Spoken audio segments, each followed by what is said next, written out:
Pierre Brossolette a vu le jour le 25 juin 1903. Issu d'une famille d'instituteurs très républicains, cet enfant du siècle développe très rapidement une passion pour la littérature, l'histoire et le violon. Après le décès de sa mère en 1914, Léon, son père, doit endosser le costume de chef de famille tout en menant une carrière d'inspecteur de l'enseignement primaire. La tâche est rude, mais ce fils de cultivateur parvient à relever le défi. Pierre, le cadet des Brossolette, réalise un parcours scolaire exemplaire à l'Institut Janson de Seilly. De la 6e à la terminale, il rafle tous les premiers prix, ce qui fait la fierté de son père. En 1922, baccalauréat en poche, il intègre la prestigieuse ENS, l'École normale supérieure. Tout comme ses deux sœurs Suzanne et Marianne, il obtient brillamment son agrégation d'histoire en se plaçant en seconde position derrière Georges Bidault.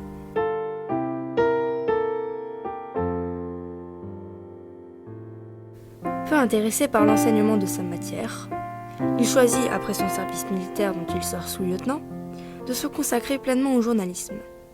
Il passera près de 17 ans à dénoncer toutes les formes d'injustice, à alerter l'opinion sur les méfaits des politiques totalitaristes, comme le fascisme, le nazisme ou bien encore le stalinisme. Dès ses premiers articles, Pierre Brossolette adopte une attitude engagée. Cet homme, qui a vu les ravages de la Première Guerre mondiale, milite avec ferveur pour un rapprochement franco-allemand. Il sait que c'est la condition sine qua non d'une paix durable en Europe. Malgré les attaques de ses détracteurs, l'homme reste intègre. Il ne plie pas, il impose un style pugnace. Humaniste, idéaliste mais réaliste, il se bat pour la création de la Société des Nations et développe l'idée des États-Unis d'Europe. La crise économique, qui pèse sur le monde et qui a sur l'Allemagne des répercussions particulièrement graves, continue de toute évidence à être le nœud de la politique européenne. Elle pousse évidemment le chancelier Hitler dans ses retranchements les plus secrets. Elle le force, s'il dit oui, à entrer enfin dans ce réseau de pactes de sécurité et de limitation des armements auxquels il a pu se dérober jusqu'ici. Elle le force, s'il dit non. Tout le jeu de l'Allemagne, dans les jours qui viennent, consistera donc à chercher le moyen de ne pas répondre oui, tout en ayant l'air de ne pas répondre non. Mais ce serait de notre part une fatale erreur de croire que l'éveil progressif de la clairvoyance britannique nous dispense d'un effort constructif pour la paix européenne. Ce serait une fatale erreur de croire qu'en face de l'Allemagne, nous pouvons nous satisfaire de l'anarchie qui règne aujourd'hui dans le monde et de la course aux armements qui s'y livre sans aucun frein.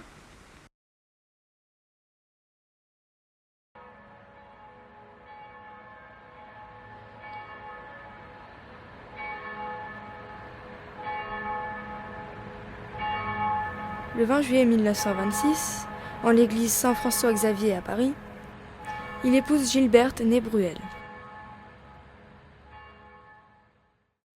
C'est Monseigneur Chevreau qui célébra l'office. Elle donnera naissance à 2 enfants qui marcheront dans le sillage de leur illustre père. Anne, l'aînée, travailla dans des organisations telles que l'ONU, l'OTAN ou bien encore l'OCDE.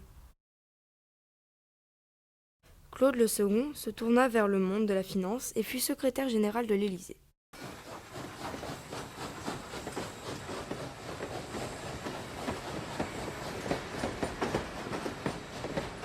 Au printemps 1934, Pierre fit un long périple européen.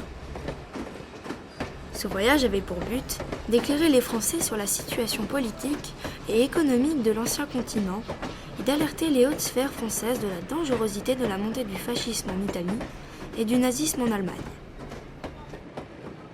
L'Allemagne est plus loin que jamais de la France.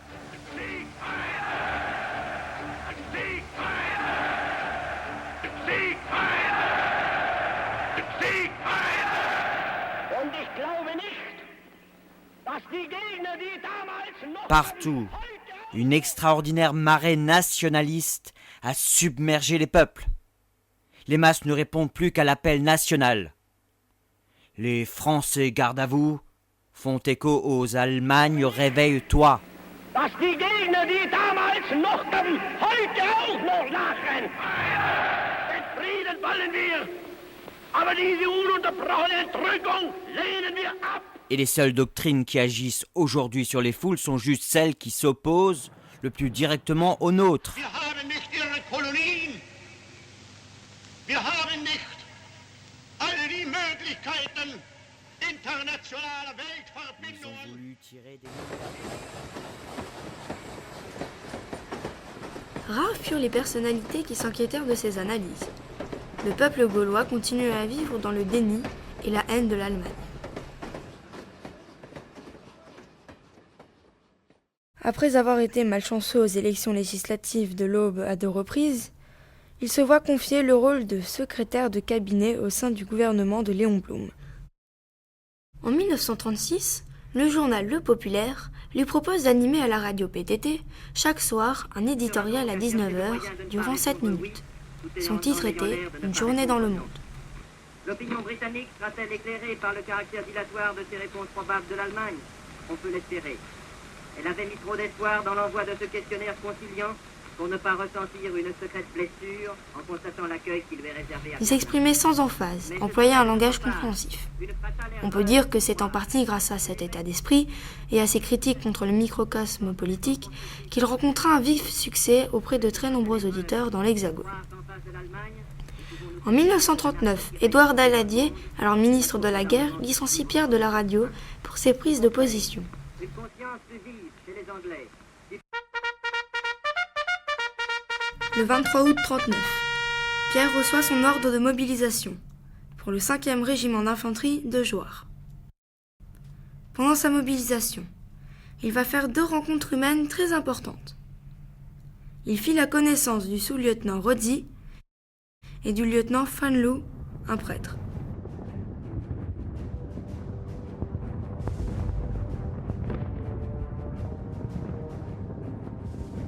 De mai à juin 40, la France subit l'une des plus écrasantes et humiliantes défaites de son histoire face à l'armée d'Hitler.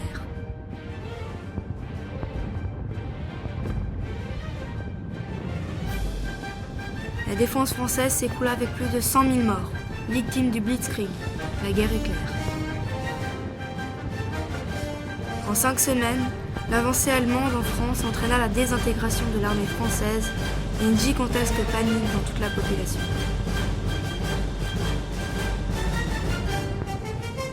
Quelques rares régiments résistèrent aux assauts des combattants venus d'outre-Rhin. C'est le cas d'un bataillon du 5e régiment que commande Pierre.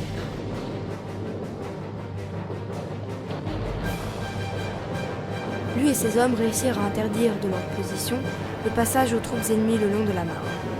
Cette défense fut assurée malgré les tirs nourris des blindés sophistiqués des assaillants.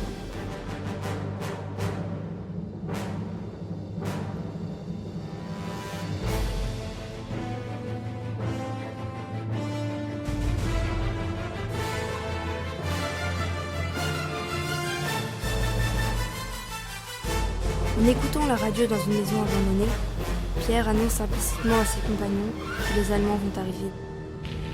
Je me suis adressé cette nuit à l'adversaire pour lui demander s'il est prêt à rechercher avec moi, entre soldats, après la lutte et dans l'honneur, les moyens de mettre un terme aux hostilités. Que tous les Français se groupent autour du gouvernement que je préside pendant ces heures, pendant ces dures épreuves, et fassent taire leur angoisse pour n'obéir qu'à leur foi dans le destin de la patrie. Pour le capitaine et ses hommes commença alors une dure retraite. Pierre n'avait plus que sa volonté, sa force d'âme pour tenir debout. Il fallut pourtant marcher durant de longs jours.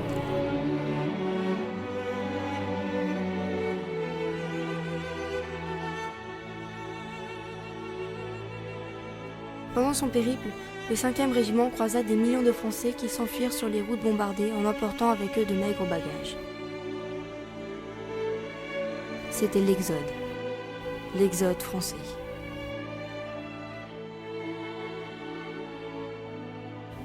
À Sully-sur-Loire, le 16 juin, le pont routier a été rendu impraticable par bombardement aérien. En pleine nuit, À la lueur sinistre des incendies, le capitaine Brossolette fait emprunter à sa troupe le viaduc du chemin de fer encombré de civils, et dont il faut, avec des planches, boucher la brèche faite au milieu du tablier par une roue.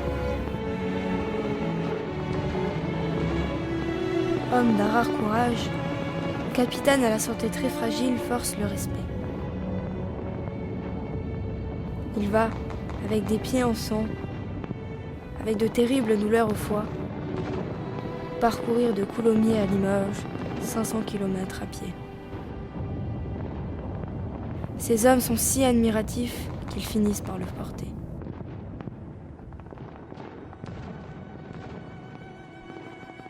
Après 500 km parcourus à pied, le moral en berne, ils arrivèrent près de Limoges. La belle conduite du bataillon lui vaut une citation à l'ordre du régiment, pour avoir fait preuve d'endurance, de discipline et de mépris du danger. Le capitaine Brossolette est décoré personnellement de la Croix de guerre, croix qui devait plus tard lui être retirée par Vichy.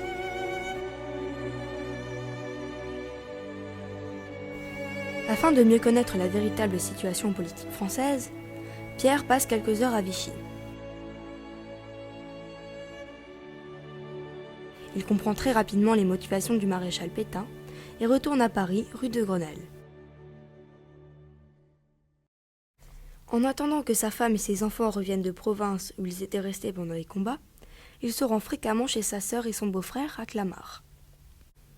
Ne pouvant plus exercer son métier de journaliste à cause de ses propos avant-gardistes, Pierre cherche un travail pour subvenir aux besoins de sa famille. Après avoir tour à tour pensé à acheter un hôtel, ouvrir une chemiserie, il décide, en accord avec sa femme, venue de la région bordelaise, d'acquérir les murs d'une librairie, au 89 rue de la Pompe, juste en face de l'ancien collège de Pierre, Janson de Sailly.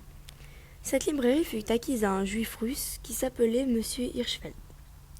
Comme beaucoup de familles ashkénazes, lui et sa famille quittèrent la Russie communiste, puis l'Allemagne nazie dans les années 30. Le gouvernement de Vichy, après la capitulation, commence à mettre en place une série de lois antisémites. Un ministère des Affaires juives voit même le jour. C'est dans ce cadre que le couple Brossolette décida d'embaucher M. Hirschfeld comme employé, puis de les cacher. L'ancien propriétaire ne se cantonnait pas seulement à faire du classement. Il jouait le rôle de traducteur de certains textes russes. Afin de le protéger lui et sa famille, Pierre s'arrange pour trouver des faux papiers et permet au Hirschfeld de passer en zone libre en 1942. Les journées comme libraire papetier s'avéraient difficiles. Pierre se levait tous les jours à 6h30, prenait le métro, puis montait le rideau à 8h. Il préparait les commandes, évaluait les recettes et conseillait les lecteurs dans leur choix. Cette activité professionnelle se terminait à 19h. Certains lycéens de Janson de Sailly venaient voir Pierre. Il leur prodiguait quelques conseils et eut une influence sur leur orientation. Pour Pierre, la certitude qu'un peu partout, des alliés inconnus attendaient la première occasion d'entrer en action eut un effet déterminant. C'est dans cet esprit que Pierre commença la publication de journaux clandestins dans une arrière-boutique, rue Bonaparte. Pierre rentra dans le premier réseau de résistance par l'intermédiaire de Madeleine Leverrier, son ancienne directrice du journal, l'Europe Nouvelle. Agnès Imbert et son patron Jean Cassou vinrent lui parler dans la salle de lecture de la librairie en novembre 40. Il cherchait un opposant patriote à la plume tranchante pour ses chroniques dans son bulletin Résistance. À la suite de dénonciations, la plupart des membres de ce réseau issus du monde intellectuel furent exécutés au Mont Valérien ou déportés en camp de concentration. Après le démantèlement du musée de l'Homme, Pierre retrouva en hiver 42 une activité intellectuelle puisqu'on lui demanda de donner 2 fois par semaine des cours d'histoire-géographie au réputé collège Sévigné. C'est dans cet institut qu'il fit la rencontre de Louis François, professeur d'histoire-géographie. Cette rencontre fut déterminante parce que ce professeur avait de nombreux contacts avec Londres. Un soir du mois de novembre 41, apparut le fameux contact de Londres. Il vint à la maison rue de Grenelle. L'individu était râblé et de taille moyenne, comme Pierre. Son nom était le colonel Rémy. Il exerçait avant la guerre, tant bien que mal, la profession de réalisateur de cinéma en Espagne. Bien que les convictions de Rémy soient aux antipodes de Pierre, il accepta de le rencontrer. Ce dernier fut immédiatement séduit par le charisme de Pierre qui devenait Pedro. Rémy devenait ainsi le contact avec Londres que Pierre attendait tant. En plus d'être le lien direct avec l'Angleterre, Rémy disposait de moyens importants. Émetteur radio et technicien, il pouvait obtenir des avions, des bateaux. Pedro fut donc, dans cette organisation, le spécialiste des questions d'information et de propagande. Ses synthèses furent transmises à Londres. À partir de cette rencontre, la librairie devient un lieu de rendez-vous de plus en plus fréquenté, boîte aux lettres idéale. C'était si commode de se rencontrer dans le va-et-vient de la clientèle, d'autant que les habitués qui empruntaient avaient coutume d'aller seuls, choisir leur volume. C'est grâce à cette couverture que tous les chefs de réseau et des mouvements de la zone nord purent défiler sans la moindre inquiétude. On y trouvait au sous-sol Christian Pinault, Louis Vallon, André Philippe, Jean Cavaillès.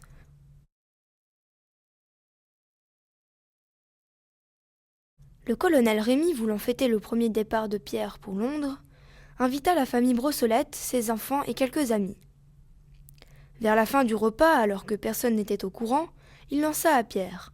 « Mon cher Pierre, vous qui serez à Londres dans quelques jours... » Un silence de mort s'installa.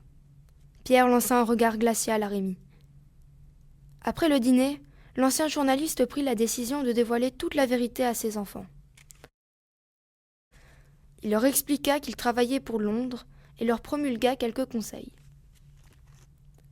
Quelques semaines plus tard, Pierre s'envola à bord d'un Lysander, un petit avion très maniable qui pouvait transporter un pilote, 2 personnes et quelques sacs de courrier. Afin d'éviter de se faire repérer par la DCA, l'appareil volait les périodes de pleine lune. Dès son arrivée à Londres, Pedro remit le courrier spécial à la section concernée. Il est immédiatement reçu par le colonel Passy, au 10 Duke Street, dans les locaux du BCRAM. La rencontre entre les 2 hommes fut capitale pour l'action de la résistance intérieure et une amitié fraternelle naquit. Ces 2 hommes si dissemblables, de générations différentes, venus d'horizons presque opposés, vont devenir des amis, des frères, et leur amitié durera jusqu'au bout. Grâce à Passy, Pierre fit rapidement la connaissance du général de Gaulle. Le premier face-à-face entre de Gaulle et Pierre eut lieu à Carlton Gardens, le quartier général à Londres. Quelques jours après, Pierre reprit un Lysander pour Londres. Après son premier séjour londonien, embarqué dans un Lancaster, Pierre fut dans l'obligation de sauter en parachute sans préparation. Les spécialistes lui déconseillèrent vivement de s'essayer de sauter en parachute en blind, mais Pedro était bel et bien décidé à sauter. Il retrouvait sa France en premières heures du dimanche 7 juin 1942 en ayant plusieurs fractures. Le 25 octobre 1941, Jean Moulin, ancien préfet d'Eure-et-Loir, rencontre le général de Gaulle. Il lui confirme l'existence de mouvements de résistance particulièrement en zone sud. Il ne s'appesantit pas sur le sort de la zone nord, dite zone occupée. Alors qu'Anne faisait des versions latines dans le bureau de son père, des agents de la police française vinrent procéder à une perquisition rue de Grenelle. Ils recherchaient des francs-maçons et des communistes. Ils voulaient, dans le cadre de leur enquête, rencontrer ses parents. Pour ne pas dévoiler la couverture de son père, la jeune fille usa d'un stratagème qui sembla fonctionner. Elle expliqua aux agents peu sympathiques : « Messieurs, mon père a abandonné ma mère pour une autre femme il n'y a pas longtemps. »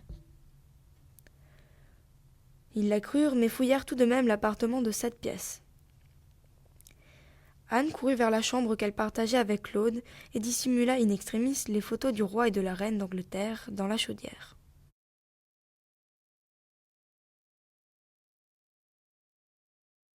Pris de court, elle oublia de cacher l'atlas de son frère Claude où était écrit « Vive Churchill, vive de Gaulle ». Claude fut torturé pendant 3 jours. Il doit sa libération à la clémence d'un officier de la Wehrmacht. La conduite exemplaire valut à Claude la médaille de la Résistance à moins de 15 ans. Pierre, mis au courant de l'arrestation de son fils, organisa le départ de sa famille. Le départ était fixé pour le 15 juillet et devait s'effectuer par la Méditerranée. Pierre, pendant que nous attendions patiemment notre départ, poursuivait ses actions.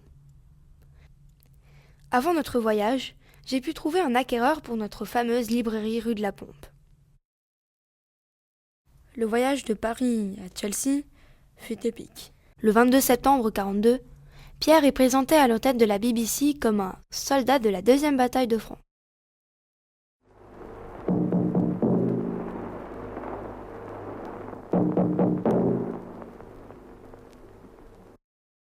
Pierre Brossolette est à Londres. Pierre Brossolette vous parle. Français. Ce n'est pas sans débat que j'ai accepté de payer mon tribut, d'arrivant en parlant aujourd'hui à ce micro. Car je n'ai pas oublié que, dans le grand trouble des esprits et des cœurs d'avant-guerre, la voix de Pierre Brossolette a suscité des inimitiés tenaces, aussi bien que des fidélités passionnées. Et si j'avais pensé un instant qu'elle puisse maintenant encore révéler la moindre division parmi les Français qui souffrent et qui luttent, je me serais tu avec sérénité. Je n'ai pas la nostalgie du micro. Mais il m'a finalement semblé qu'aujourd'hui, trop de mains se sont tendues entre les Français qui se combattaient hier. Ces Français, ces Françaises, ils savent bien, certes, que ce n'est pas pour un homme que nous nous battons, mais pour une cause. Ce n'est pas un homme qui nous a rejetés dans la bataille, mais un geste, un sursaut, son geste, son sursaut. Et que peu importe, en principe, le nom dont est désigné le texte historique, qu'aujourd'hui encore, je ne puis relire sans que l'émotion me saisisse à la gorge. Le texte que vous devriez tous savoir par cœur.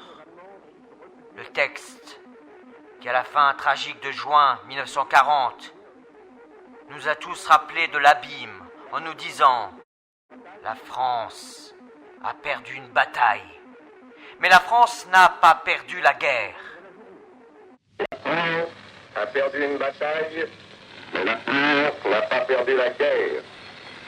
Les gouvernements de rencontre ont pu capituler, cédant à la panique, oubliant l'honneur, livrant le pays à la servitude. Mais le dernier mot est-il dit? L'espérance doit-elle disparaître? La défaite est-elle définitive? Non, car la France n'est pas seule.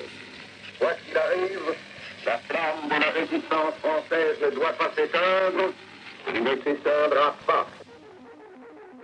Il faut que la France soit présente à la victoire. Alors, elle retrouvera sa liberté et sa grandeur. Français, ne craignez rien. L'homme est à la mesure du geste. Et ce n'est pas lui qui vous décevra lorsqu'à la tête des chars de l'armée de la délivrance, au jour poignant de la victoire, il sera porté tout au long des Champs-Élysées, dans les murmures étouffés, des grands sanglots de joie des femmes, par la rafale sans fin de vos acclamations.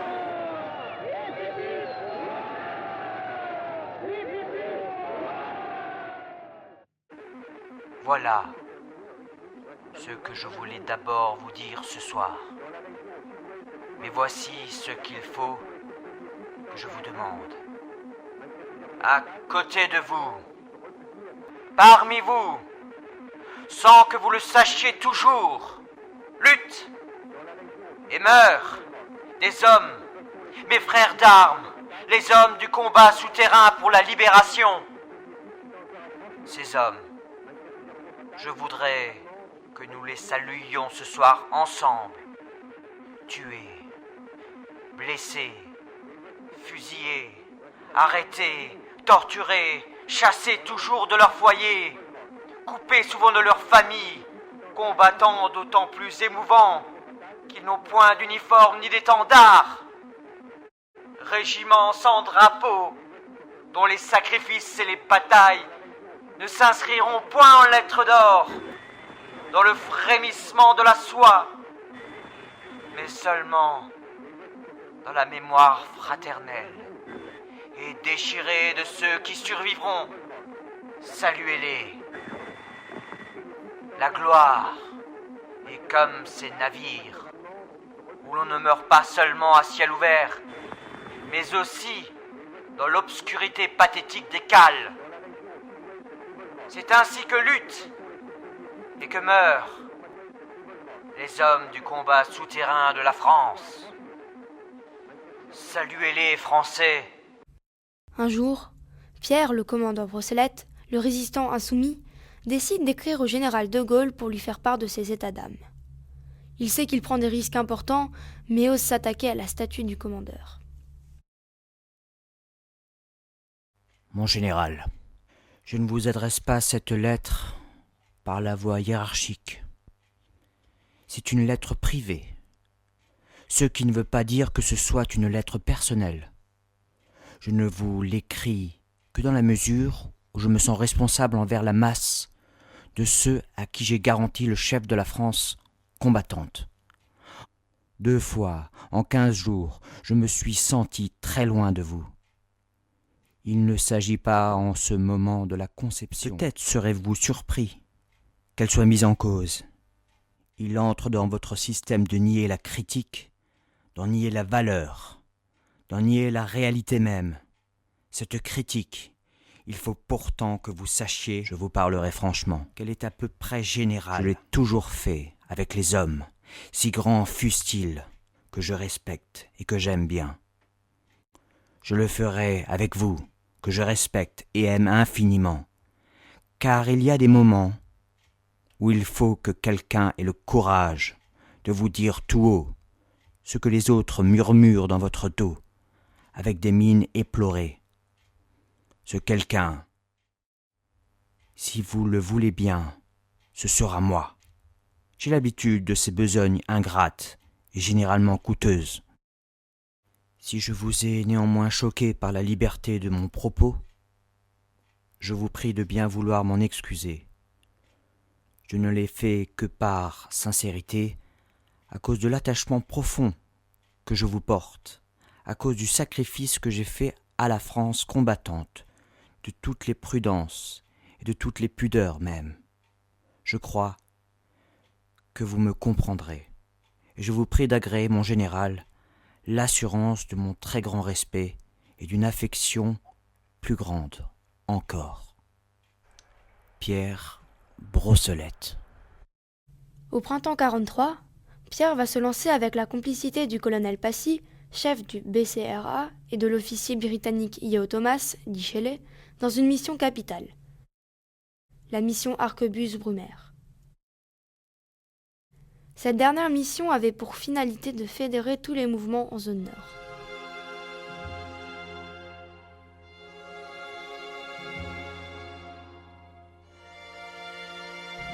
Pierre atterrit sur le sol français dans la nuit du 26 au 27 janvier 1943, près d'Issoudun.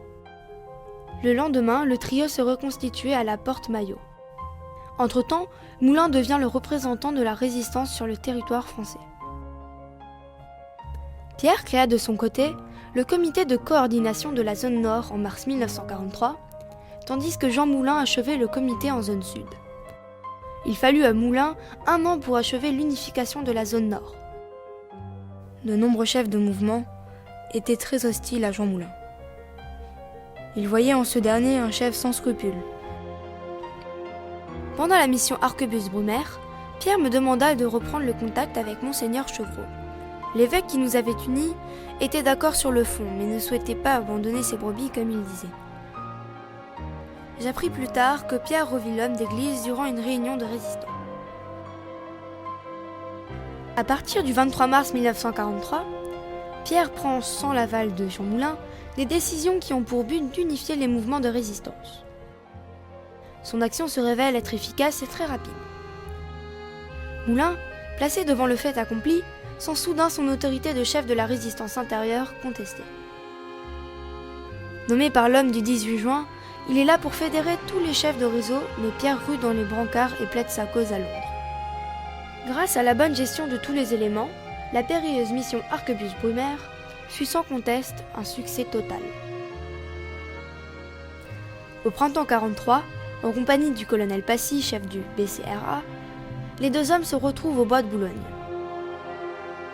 Tout se déroule sous les meilleurs auspices au début de leur entretien. Moulin accepte même l'idée d'un comité de coordination de la zone nord.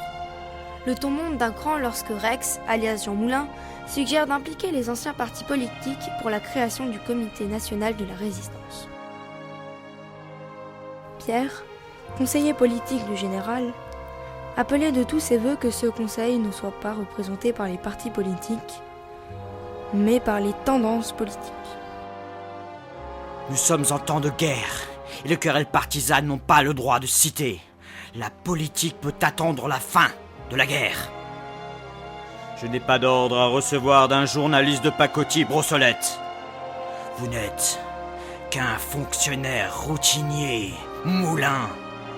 Je vois clair dans votre jeu. Vous n'avez cessé de me contrer depuis le début. Vous êtes médisant à mon propos dans les sphères dirigeantes. Le général ne vous fait absolument pas confiance, et moi non plus.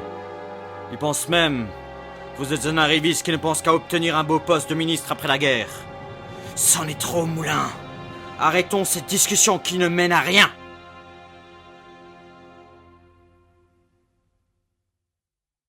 Le premier conseil de la résistance sous la présidence de Jean Moulin se tint à Paris le 27 mai 1943. Parmi les mesures appliquées à la libération, citons la nationalisation de l'énergie, des assurances et des banques, la création de la sécurité sociale. Ces actions ont constitué jusqu'à aujourd'hui une grande partie des acquis sociaux de la seconde partie du XXe siècle.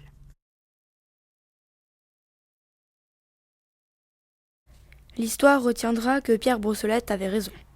Le général de Gaulle, manquant d'une véritable majorité autour de sa personne, dut donner sa démission quelques mois après sa victoire.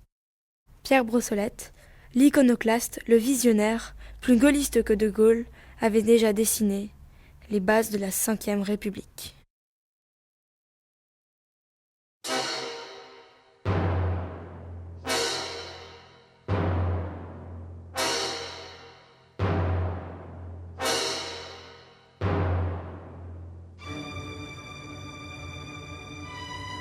Le 21 juin 1943, Jean Moulin est arrêté à Caluire, près de Lyon, en compagnie de plusieurs autres responsables de la résistance.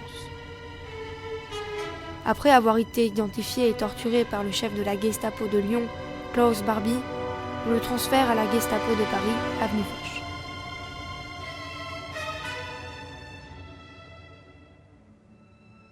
Un certain Ernst Misselwitz s'occupe du dossier Jean Moulin, dit Rex. Là-bas, on poursuit la torture. Mais rien n'y fait, Moulin résiste. Épuisé, il meurt le 8 juillet 1943, dans un train qui devait l'emmener en Allemagne.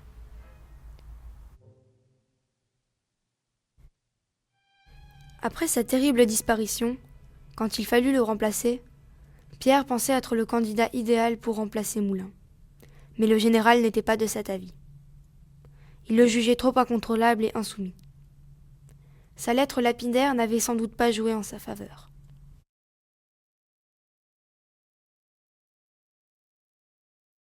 Le 18 juin 1943, à la demande du général de Gaulle se trouvant en Afrique, Pierre va faire un discours mémorable dans le mythique Albert Hall de Londres. L'histoire de notre pays n'est qu'une suite de prodiges qui s'enchaînent. Prodiges de Jeanne d'Arc, prodiges des soldats de l'an 2, prodiges des héros de la Marne et de Verdun. Voilà le passé de la France. Ma mission est ce soir de rendre hommage à ceux par le prodige desquels la France conserva un présent et un avenir, les morts de la France combattante. Ils ne sont pas morts, volontaires pour une mission qu'on leur offrait. Un pouvoir usurpé ne demandait des volontaires que pour l'abdication. Ce sont des hommes à qui la mort avait été interdite sous peine capitale et qui ont dû d'abord la braver pour pouvoir la briguer. L'histoire dira un jour ce que chacun d'eux a dû d'abord accomplir pour retrouver dans la France combattante son droit à la mort et à la gloire. Elle dira quelles odyssées il leur a fallu passer pour s'immortaliser dans leurs Iliades. Passagers clandestins des derniers bateaux qui se sont éloignés de la France terrassée. Humbles pêcheurs franchissant sur des barques les tempêtes de la Manche. Marins et coloniaux ralliant des convois ravagés par la torpille. Risquent tout, affrontant les Pyrénées. Prisonniers évadés des camps de l'ennemi. Détenus évadés des bagnes de la trahison. Il a suffi qu'en ces jours de juin, dont nous fêtons l'anniversaire, un homme leur ait crié « Je vous convie à vous unir avec moi dans l'action, dans le sacrifice et dans l'espérance, pour qu'ils se lèvent tous, pour que ceux qui ne l'appelaient plus la mort que comme une délivrance accourent et cherchent un accomplissement, et pour que d'un seul geste, sortant du banal, ils entrent dans le sublime. Et voici maintenant que dans le ciel limpide de leur gloire, ils se parlent comme les sommets se parlent par-dessus les nuées, qu'ils s'appellent comme s'appellent les étoiles. Entrez déjà dans la légende, ou réservez pour l'histoire les morts prestigieux de Mourzouk et de Bir Hakeim, répondent aux morts stoïques de la marine marchande, tombés sous le drapeau déployé d'El Alamein et d'El Hama, les soldats de Leclerc et de Koenig, répondent aux marins qui ont coulé sous le pavillon haut de l'Alice, du Renne et du Mimosa. Foudroyés dans ce dixième de seconde où les yeux peuvent fixer les yeux de l'adversaire, les pilotes de nos groupes et de nos escadrilles répondent aux sous-marins du Surcouf et du Narval, à qui une lente agonie a fait attendre encore la mort après qu'ils l'eurent trouvée. Et là-bas, dans la nuit du martyre, de la captivité, la voix pathétique qui leur répond, c'est la voix des morts du combat souterrain de la France, élite sans cesse décimée et sans cesse renaissante de nos réseaux et de nos groupements, otages massacrés de Paris et de Chateaubriand, fusillés dont les lèvres closes sous la torture ne se sont décelées qu'au moment du supplice pour crier « Vive la France !»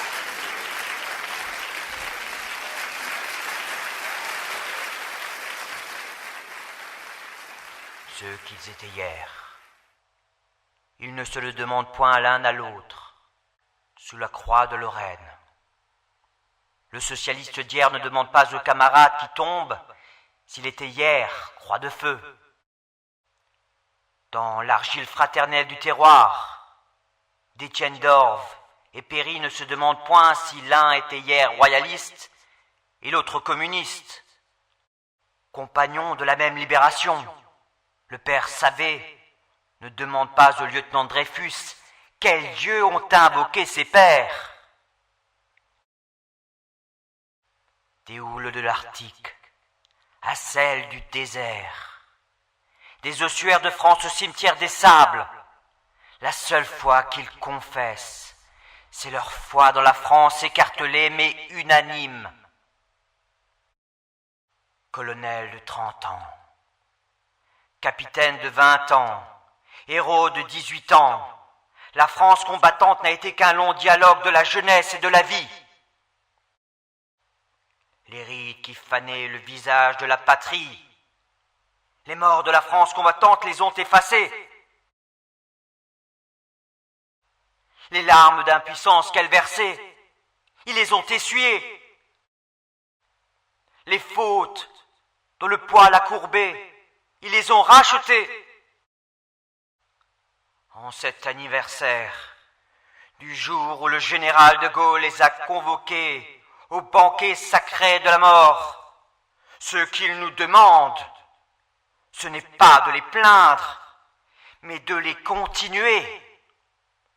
Ce qu'ils attendent de nous, ce n'est pas un regret, mais un serment. Ce n'est pas un sanglot, mais un élan.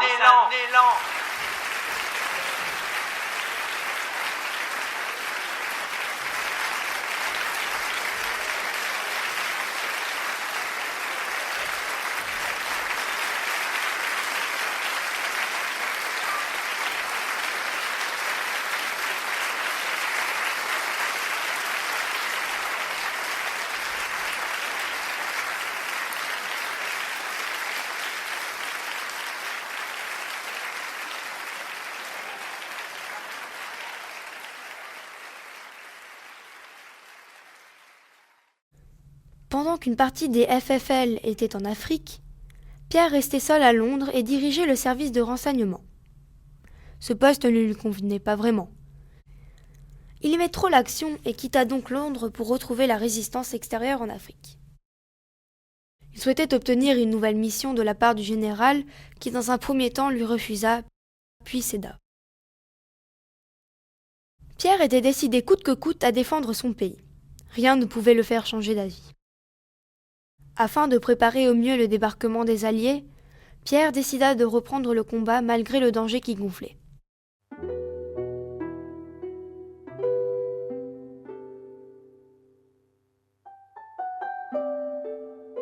Durant l'hiver 43-44, le ciel restait couvert, gommant ainsi les avantages de la clarté de la pleine lune. Afin de poursuivre l'action, une nouvelle opération fut alors mise en place. Elle consistait à partir de Bretagne par la voie maritime.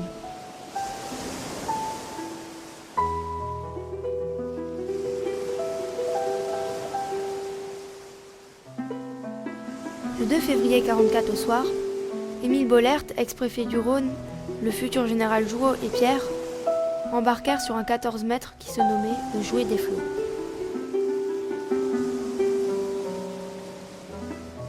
À l'aube, après avoir échappé à la tempête, le bateau de fortune accoste enfin près de la pointe du Raz.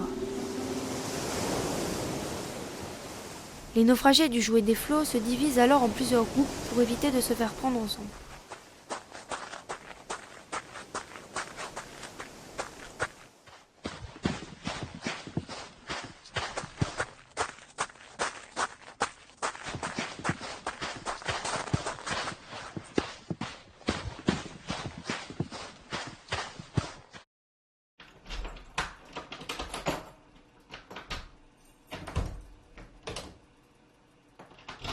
Pierre et Émile trouvent refuge à Plogoff, dans la baie d'Audierne.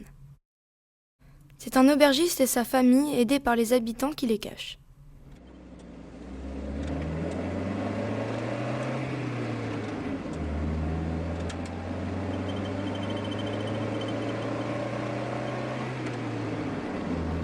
Au crépuscule surgit un véhicule venant de Quimper. Ils viennent récupérer les 2 résistants fugitifs. À quelques encablures de l'auberge, un barrage les force à présenter leurs papiers. Les 2 passagers ne possèdent pas de laissez-passer pour circuler en zone côtière. Ils sont, dans un premier temps, emmenés à la prison de Quimper, puis de Rennes.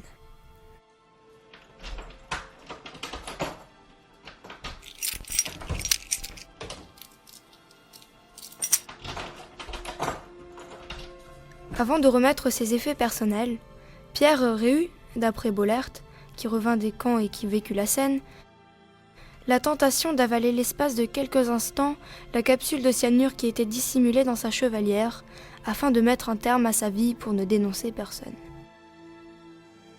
Pendant des semaines, rien ne se passe. Tout est mis en œuvre pour le libérer. Shelley part pour la France. Pierre réussit à correspondre avec le monde extérieur, dont sa sœur.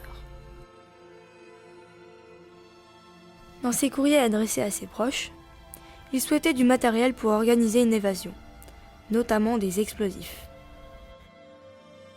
Personne ne se doute que Pierre Brossolette, le numéro 2 du BCRA, se trouve entre les barreaux de la prison bretonne de Rennes. Le 16 mars 1944, le destin des 2 prisonniers de Rennes bascule suite à la réception d'un courrier en clair intercepté par les autorités allemandes à la frontière espagnole.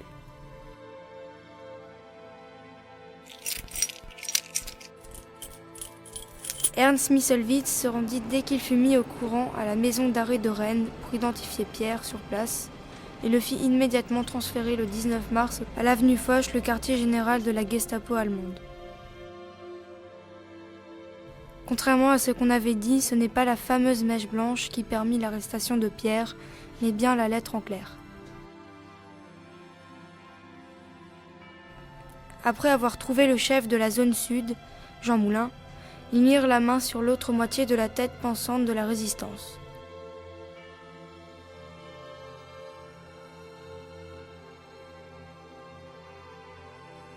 Pierre fut torturé pendant 3 jours.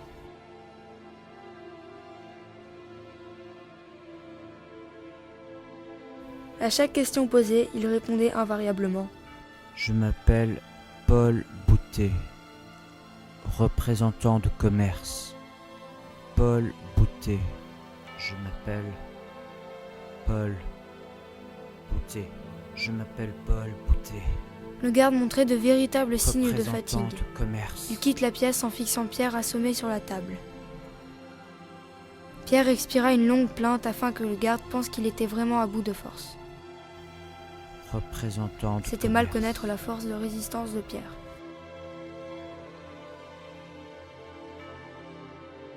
Lorsque le garde sortit de la chambre de bonne du 5e étage,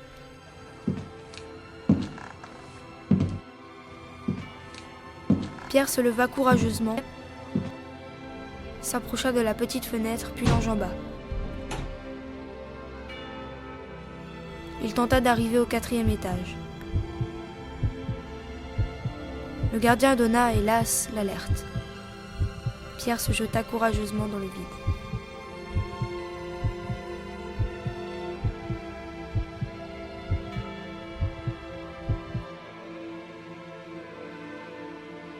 Vers 22h, on amena Pierre qui avait perdu connaissance à l'hôpital de la Pitié-Salpêtrière. Les médecins firent tout ce qui était possible pour le ranimer. Il ne reprit jamais connaissance. Il fut plongé dans le coma et n'en sortit jamais.